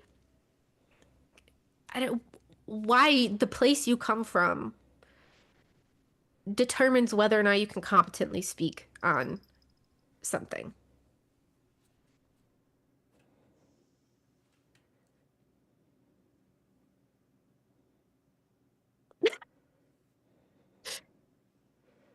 These fucking racist ass hicks need to get the fuck out of this fucking sport because I'm so fucking sick of it. I'm so embarrassed to be a goddamn NASCAR fan. I can't even say shit. I get so upset because my parents have fucking accents and people get so mad at it. Since 2016, Donald Trump has made it okay because everyone's just like, oh, you're different than me because you're not a white man who talks in a southern accent and sounds like a banjo is playing out of your mouth so you can't talk about NASCAR? Fuck you. Shove it up your fucking ass. All of you fucking fucks who agree with this motherfucking asshole who just hasn't been relevant for 25 fucking years, whose fragile ego has less coherent thoughts than the incredible iconic things that Lee Diffie has called on the Olympics, track and field, IndyCar, NASCAR. I literally don't give a flying fucking shit about your goddamn feelings. You grifter. That's all he's doing. Yeah. Yeah. It really is. It pisses me off because I would, as someone who is an American working in the Formula One space, I would like to be taken seriously and legitimately, despite the fact that I'm from America. But a lot of folks in the F1 space seem to think that you can't be American and have viable, actual thoughts about Formula One. And I want the same thing for Lee Diffie as someone who comes from a different country, who has a different accent. That does not mean that he cannot competently and confidently speak about NASCAR. It's just, the man has lived in the United States at this point for longer than a lot of people have been alive. He's been here forever. He's been part of American motorsport broadcasts forever. I guess that makes me xenophobic. No, you are xenophobic. You are racist. Yeah. You Donald Trump dick-sucking fucking asshole voter. Get out of this sport. This is go fly your Confederate flag somewhere else. I literally don't care. Yeah. This is so frustrating. The problem is, as my father says, the village idiots have all found each other online and they're all patting each other on the back because they're like, oh, we're so fucking funny and we're so smart and look at the people we're angering. I miss society where we just shun these fucking assholes or just cross the street when they were yelling on the sidewalk. And now we just gave them a fucking place to yell and everyone all these people patting each other on the back. Don't give them the attention. You can look him up. Don't give him the name. Under this tweet, he's like, guys, just a little bit more shares and I'll get 500,000 views.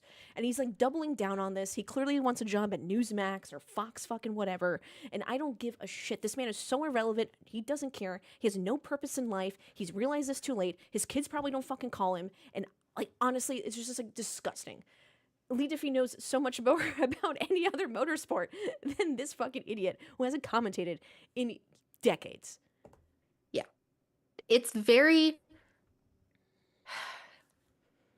It's so narrow-minded. I think that's the thing that really upsets me, because why are we discounting someone just because of how they sound or because of how they look. I know why, Because and we I have hate two it. brain cells to fucking rub together. We understand that because someone has an accent, it doesn't discount them from doing it, from being a Yeah. hard worker, from giving a shit.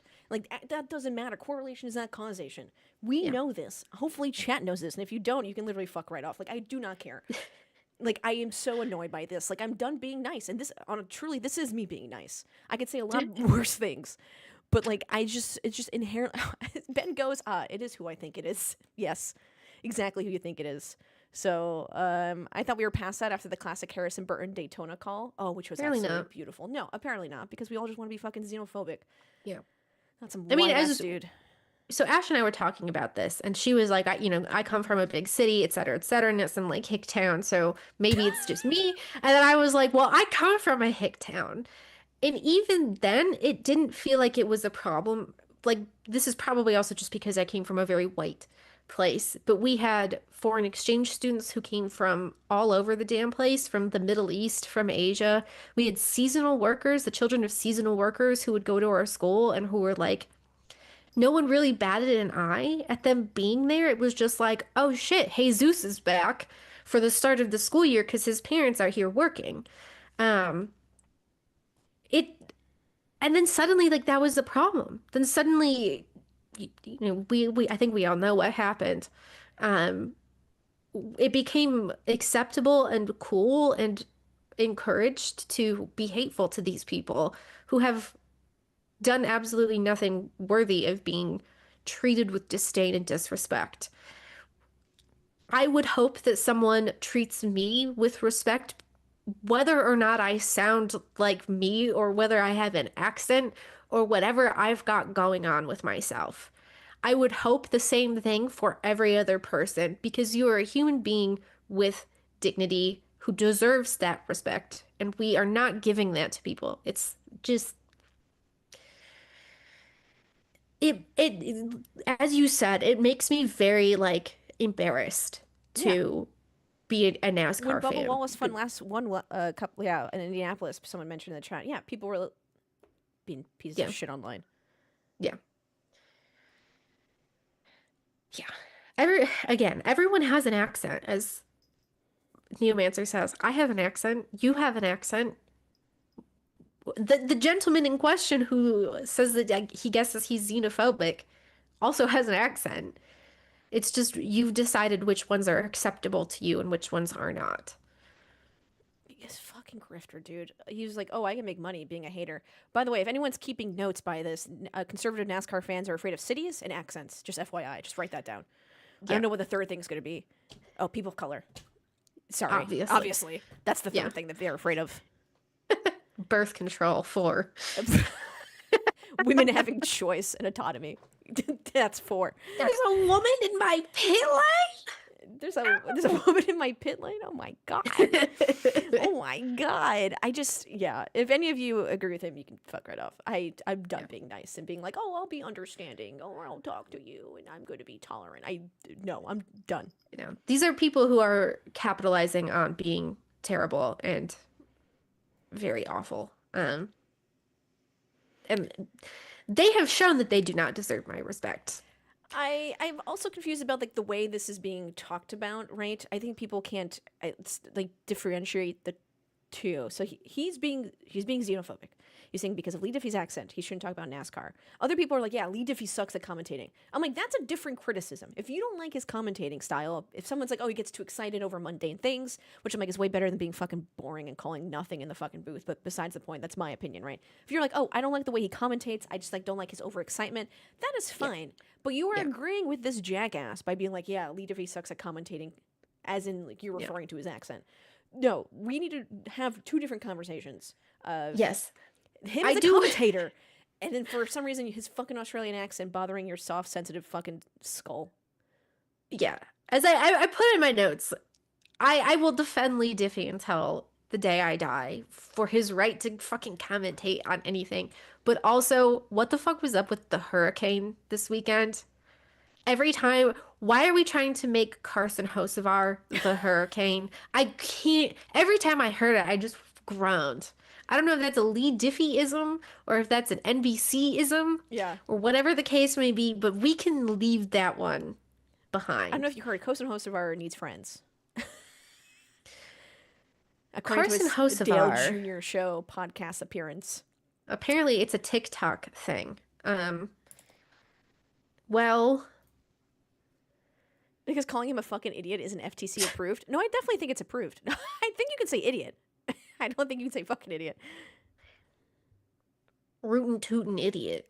A TikTok meme for I sure. Damn, I've been off TikTok since the whole we're I not selling, don't. we're selling, blah blah blah blah thing. Yeah. I Lee Diffie, get off TikTok, please. He's trying to be hip. This poor guy's trying to correlate to the youth. And I I don't like know. wanker better than hurricane. Ooh, that's a little too foreign for Yeah. us. I think that would lose viewers apparently. I hope he does an American accent for the next race. It just is like I hope Oh my God, I hope he does like a really bad like southern accent. Like, oh, so bad. just this poor guy. Like this is out of his control. He didn't. He was born in Australia. It's so stupid. It kills me. Yeah. I hate all of you, dumb fucks. I'm done. I'm done being nice. Can't do it. I can't do it anymore. Dr. Brad Keselowski, I love that you wrote that. That's not me, that's Chris. So Brad Keselowski posted on X, the single biggest change I've seen in the Cup Series drivers over the last 10 years is the complete willingness to semi-intentionally wreck each other running 15th or worse. I see it almost every week, and none worse than this week in Iowa. Not sure what to make of it. Josh Bilicki responded to him and said, in your opinion, how much of this is caused by aero blocking and how hard is it to pass with the current car? Or is it just the new gen of racers? To which Dr. Brad has replied, it's not the car, ... I don't disagree. Sorry. Lay it on us, Elizabeth. Lay it on us. I mean, Austin Hill had to sit out this week because he was intentionally wrecking other people. I mean, the dudes at the back of the field that were having their single car spins. I'll shit on Shane Van Gisbergen for this moment of time because he did cause that one spin, but there were a lot of other drivers who self-spun as well, who Yeah. also made contact with other drivers. I hate to be one of those people who's like, I don't think cars should be more dangerous, but I do think that we have less of an understanding about the severity of how these things could be, or we treat racing with a little bit less respect than we did in the past, because you know that generally drivers are going to get out of the car. I do have this exact same concern with the racecraft of drivers in Formula One as well, where you have I'm not going to say like Gen Z sucks or something like that, but like you do have a certain level of like, I don't know, there is a lack of respect for the gravity of what you're doing. And I don't like that there are these drivers who are like, let's just beat and bang. Like some shit happens sometimes. I understand that completely. But if you're just racing someone like an idiot for no reason to get up to 15th or like further down the field, what are you doing? Like, what are you doing? Yeah, Ben sitting SVG should know better. And I think we joke about this, but when I did a lot of NASCAR race watch alongs and there'd be a restart from the yellow, Yeah. I'd be like, hey, you guys, you're all paid professionals. You all know what to do here. And every single fucking time, without fail, some dipshit would try something, calculated risk, bad at math, and just Yeah. fucking yiff it. That one guy said Zane Smith tried to spin out Hocevar but failed miserably. Yeah. Yeah. They're all iRacing graduates. I do think that probably has something to do with it, if I'm completely honest. Like, I don't want to like blame the video games or blame the youth or, like Or I be don't want Fox to sound News. like, yeah, I don't want to sound like old man yelling at cloud, but like at the same time, I do think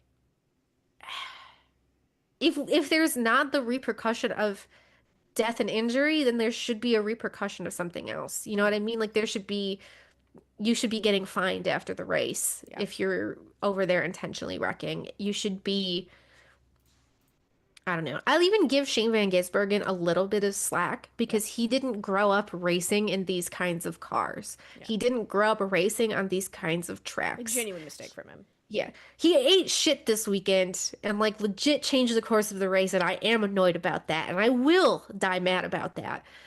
But I also have the like, Especially he winning wasn't over. especially winning the Charlotte dirt race.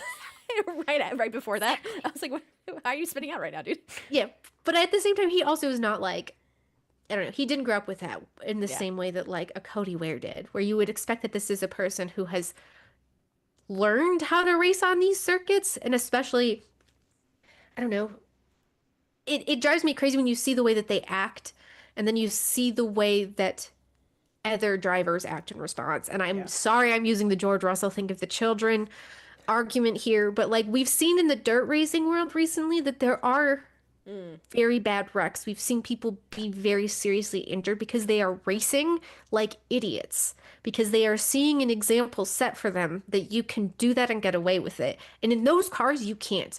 On those tracks, you can't.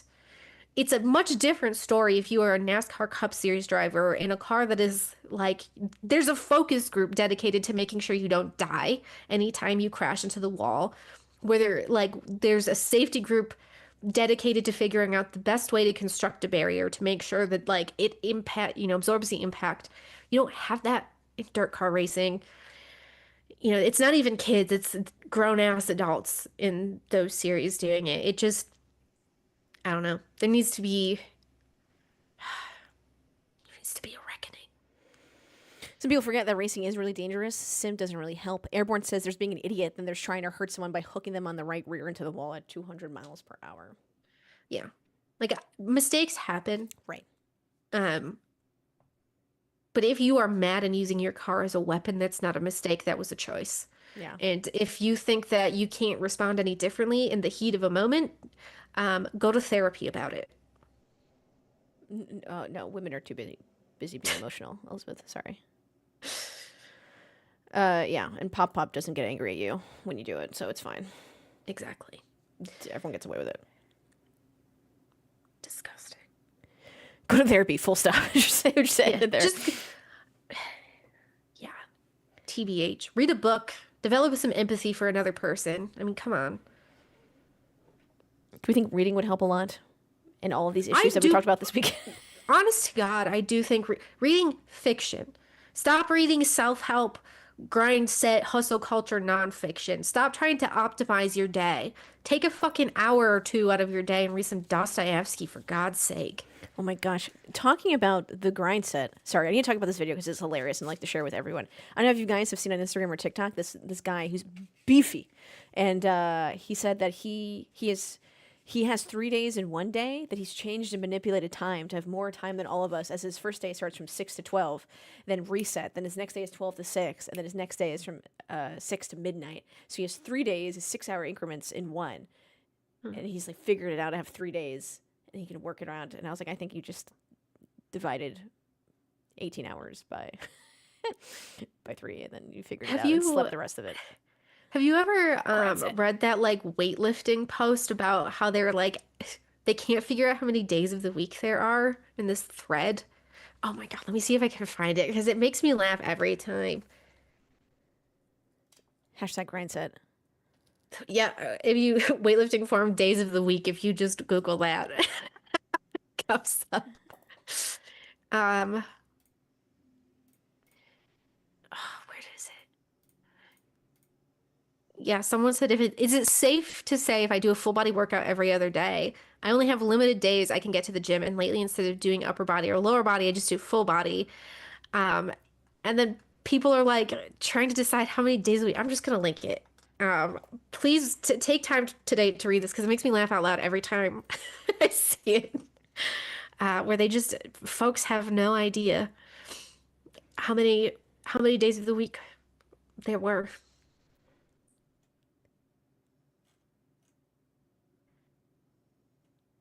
That's so funny. Yeah. It gets me every time, dude. Every time. I like the debate that people. I mean, it works in different countries, right? Does your week start on Sunday or does it start on Monday?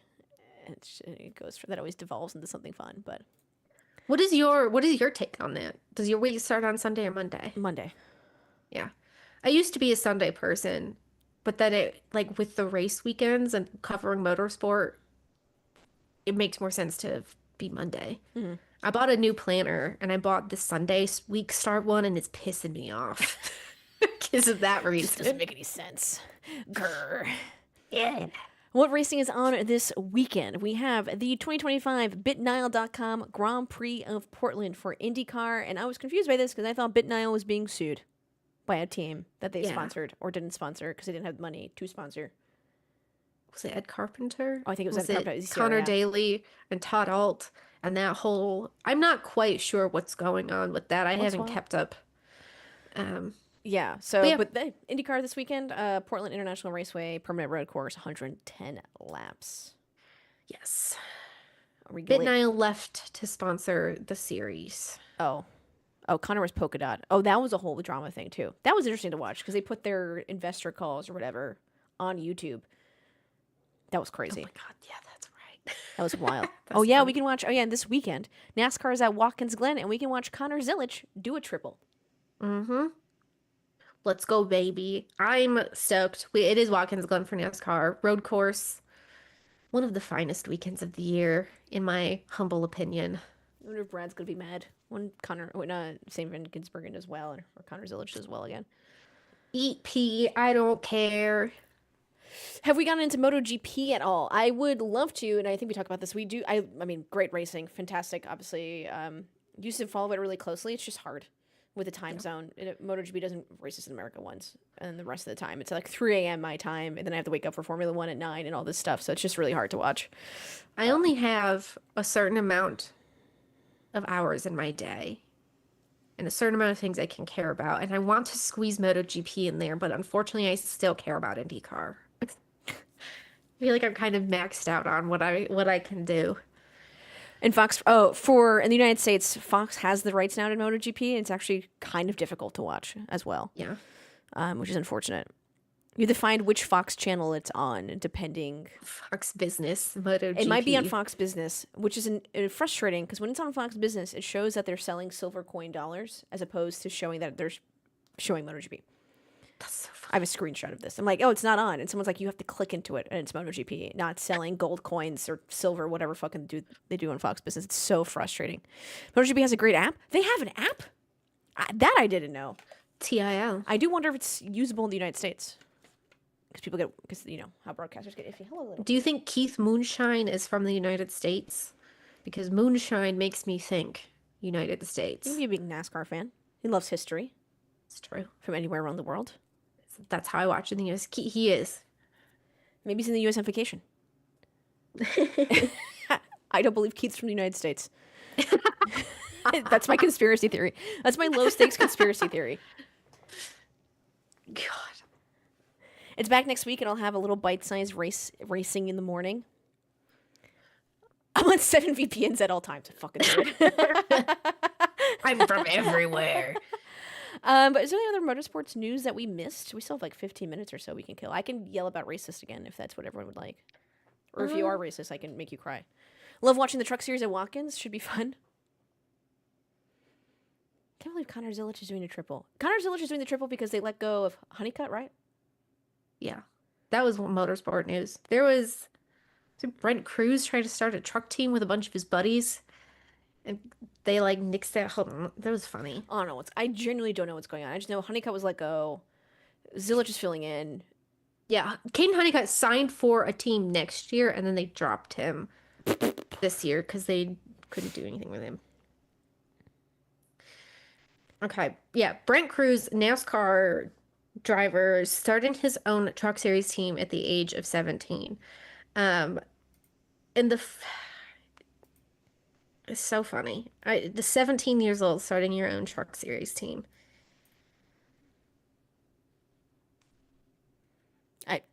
If I could, I would. Drop him the ass to be released. I dropped his ass. Bates says, I don't watch NASCAR, but seeing Zilic and Watkins Glen may be worth my time. Yeah, it's just, if you can't, understanding that NASCAR is a big time commitment. And Yes. generally, yeah, there is strategy involved, which you can watch throughout the stages. But yeah, some of the time, I will admit, and I think that's the first step to a conversation with fans who don't watch NASCAR, is like, yeah, it is sometimes going in circles. Inherently so. You were correct. But it's definitely fun to put on, and if you need to clean the house or do something and tune in from time to time and have the volume on. I mean, what do you do when you watch football? Like, there's not a lot of action in football. What, 12 minutes of total actually play time in between all this 3 hour and a half of stuff, whatever. The clock can show 3 minutes, and then I'm not seeing my boyfriend for another 45. Like, Yeah.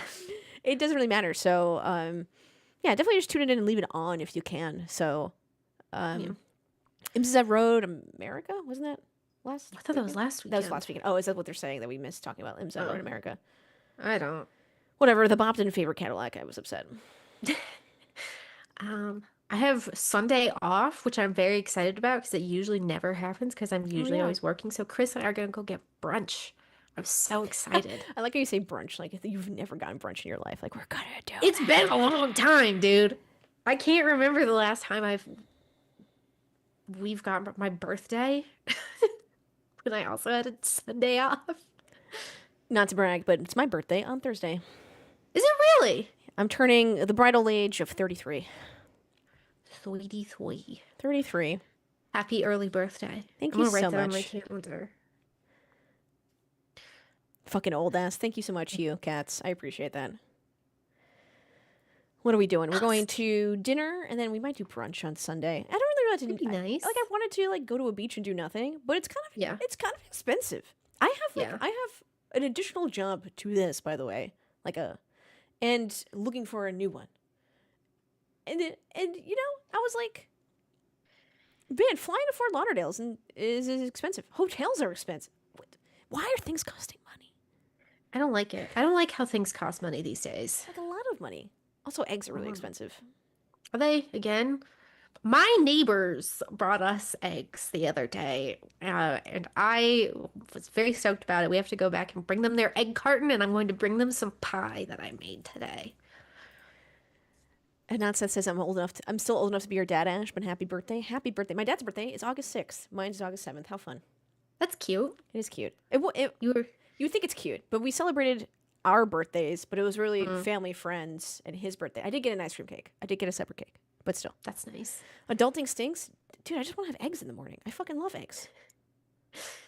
Ain't there a beach in North Carolina somewhere? I don't want to drive 5 fucking hours before school comes back in session in North Carolina. Doesn't school come back soon? Yeah. So I'm sure everyone's September. Yeah, I can go to the beach in September. Where could I go? Apparently there were cheap flights to Detroit, and I was like, what am I going to do there? Go to the Henry Ford Museum. Yeah. Can we talk about how trash ice cream cake is? We haven't talked about that in a hot minute. What? Gee, what's with the hot takes? What's wrong with ice cream cake? What's wrong with ice cream cake? It's just ice cream in a cake fashion. Yeah. It's just ice cream in a square or a circle. Ice cream and cake. It's just yeah. Quit being a fucking hater, H-Cats. Jesus. At least hate with nuance. I mean, come on. Cake is bad? Bruh. Pull her mod privilege so I can time her ass out. Chap is just waiting for the moment he can do that again. The H stands for hater, not for Hugh. Hater cats. Hater Hugh. Hater Hugh cats. I made him sound like a gator. Elizabeth, anything from you this weekend that you're writing that people should look at? Oh, and something I'd like to denote while we're talking about this. Control your algorithms. I know Elizabeth and I are talking about things that we see a lot, and the algorithm's really pushing the clickbait, the engagement, the dumbass fucking takes because they get clicks, views, whatever. But try to curate and read articles from people you trust, you like, and maybe also different viewpoints. I know some people don't like Jeff Gluck. I love Jeff Gluck. Read his shit. It's really good for NASCAR. Kelly Crandall's incredible for NASCAR. Elizabeth Blackstock's incredible for Formula 1 and her IndyCar stuff. Definitely read that on Planet F1. Just diversify. Maybe I'll just make a list on my stories and be like, everyone you should read. Everyone who writes in-depth stuff and knows what they're talking about. Here you go. Yeah. I have a Deadly Passions, Terrible Joys podcast episode that released today. It is about the failed attempts of NASCAR to unionize, including the time Jimmy Hoffa stepped in. And yeah, Jimmy Hoffa was trying to unionize NASCAR. And you can hear all about it in my latest episode. In 2 weeks, I will have an episode about Penske Racing's Formula One program, The Death of Mark Donohue, and that will include an interview with John Watson. And then after that, I'm going monthly with the DPTJ instead of twice monthly because it's been a lot. So this is your last double episode month, so enjoy it. I want to do more videos with creators and journalists and stuff like that. If you guys know Mina Kimes from like NFL, ESPN and stuff, she does a really good job of like collaborating with her colleagues and peers, and like they'll talk about like NFL, like rookies coming up, the draft, and like a lot of good videos, which is a lot of collaboration. So I'm trying to work on that, but it's actually hard to get schedules pinpointed. Who knew?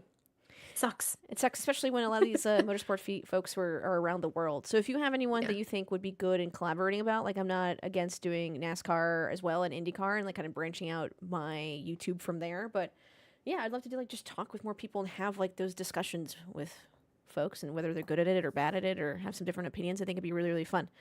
And I think it'd be cool. And obviously Elizabeth is always on that list because we do a whole damn show together in podcast. But We out here, dude. Francis says, go listen to the previous 2 episodes of a DPTJ about Germany and racing around World War I and World War II.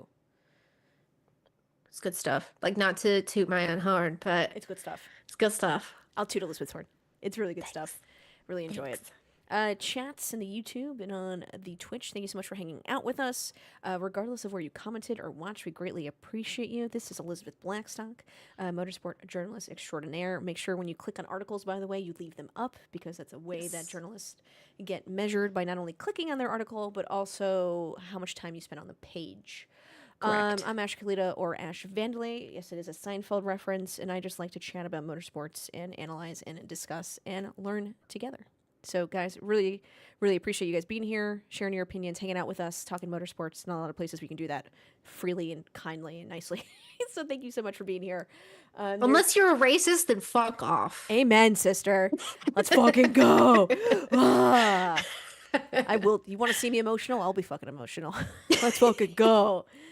Also, last thing. Tell your creators that you enjoy their content. I had a big crash out this week because the only comments I ever get from people are usually mean ones.